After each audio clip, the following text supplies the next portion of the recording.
يكن ما شاء يفعل بي، أحاط بي علمه من قبل تصويري. وأشهد أن سيدنا ونبينا وحبيبنا محمد رسول الله. لي فيك يا أرض الحجاز حبيب، نور للعيون وللقلوب طبيب. في الأرض أحمد وفي السماء محمد، وعند الإله مقرب محبوب. صلوا عليه وسلموا تسليما. اللهم صل وسلم وزد وبارك عليك يا سيدي يا رسول الله، بعدد من صلى عليك وبعدد من سمع اسمك ولم يصلي عليك إلى يوم الدين. ثم أما بعد، فيا أيها الموحدون بالله، بالأصالة عن نفسي أقدم واجب العزاء لأسرة الفقيد، وبالإنابة عن الدكتور محمد محمود أبو حطب وكيل وزارة أوقاف البحيرة أتقدم بخالص العزاء. بداية، ما ينفع الميت بعد ما ماته هي الأعمال التي يفعلها الأحياء صلة بالميت. بمعنى إيه؟ قال رسول الله صلى الله عليه وسلم: إذا مات ابن آدم انقطع عمله إلا من ثلاث: صدقة جارية أو علم ينتفع به أو ولد صالح يدعو له.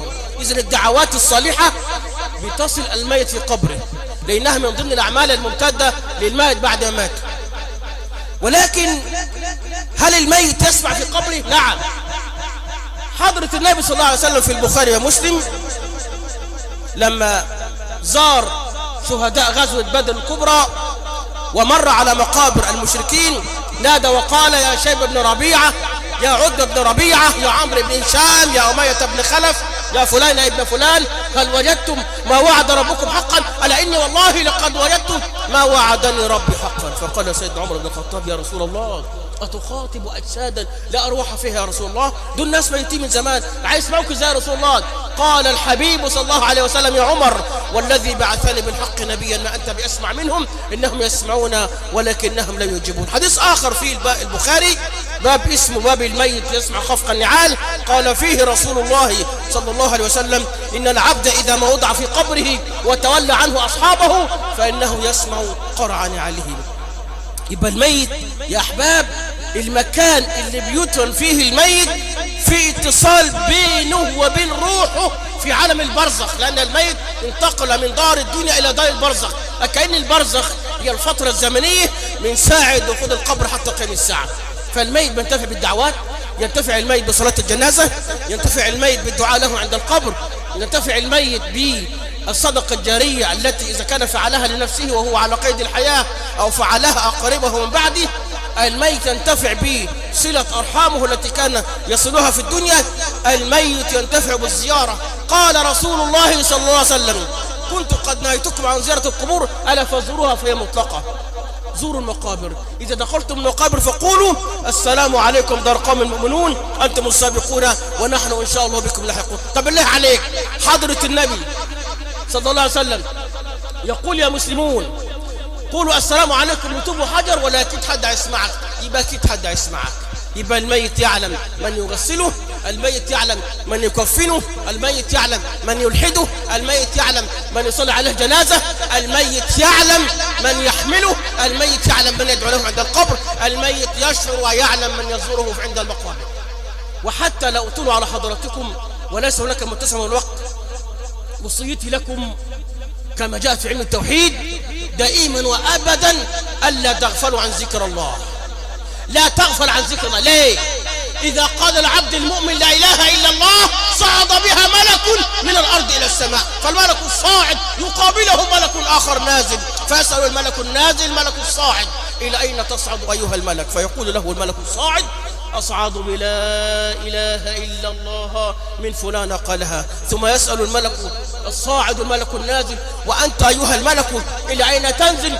فيقول له الملك النازل: أنزل له بالبراءة من نار من عند الواحد القهار. اوعك تعتقد إن لا إله إلا الله مجرد حروف. لا، الأصل في علم التوحيد إن لا إله إلا الله تتكون من 3 حروف: حرف الألف وحرف اللام وحرف الهاء، يعني إله، يعني لا معبود بحق سوى الله. السر المكنون اللي ربنا سبحانه وتعالى وضعه لنا في علم التوحيد في لا إله إلا الله إن حروفها جوفية. ليه؟ علشان إيه؟ لما تقول لا إله إلا الله تبقى طالعة من القلب. طب خد الحتة اللي جاية ده كده، خلي بالك، لو تميت تقول لا إله إلا الله طول ما أنت عايش مش ممكن الشفتين يلمسوا بعض أبدا، مستحيل. واحد بجرب اهوت بيشوف هيلمسوا بعض ولا مستحيل طبعا، ما تجربش ورا كلامي، لا ده علم توحيد، ده ربنا حط فيها سر كده.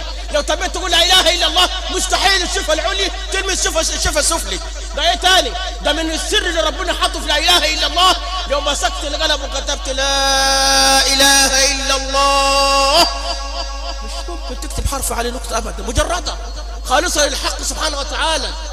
خد بقى اخر حاجه عشان نختم لحضراتكم، ان لا اله الا الله 12 حرف، محمد رسول الله 12 حرف، 12 و12 24. يعني ايه؟ يعني لو قلت لا اله الا الله وكملت بعدها ايه؟ محمد رسول الله 24 حرف، يقوم ربنا يغفر لك ذنوب 24 ساعه. ربنا يقول في حديث قدس ايه؟ يا عبدي اذكرني بعد الصبح ساعه وبعد العصر ساعه يكفيك ما بينهما.